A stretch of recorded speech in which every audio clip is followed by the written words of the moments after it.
Umapila ang Treasury ng New Zealand na panatilihin ang fiscal space ng bansa habang tumataas ang antas ng pag-i-issue ng mga bond at tumitindi ang epekto ng galaw ng ekonomiya ng United States sa interest rates ng New Zealand. Ayon kay Treasury Chief Lane Rennie, mula sa humigit kumulang $8 billion bond na in-issue kada taon bago ang 2020, aabot sa $35 billion ang planong ilabas ng gobyerno sa susunod na taon.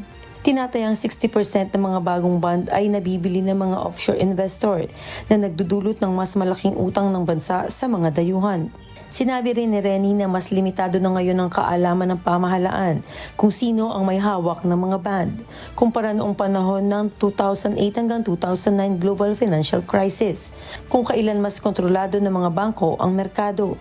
Sa kasalukuyan, mas aktibo ang mga pensyon at hedge fund na mas mahirap matunton sa secondary market ng mga bond. Dagdag pa ni Rennie, malaki ang impluwensya ng US market sa interest rates ng New Zealand. Kapag tumaas ang hinihinging kita o yield ng mga investor sa US bonds, posibleng sumunod din ang pagtaas ng yield ng mga bond ng New Zealand. Ipinakita ng pananaliksik ng Reserve Bank of New Zealand na malapit ang ugnayan ng galaw ng bond rates ng New Zealand at ng United States.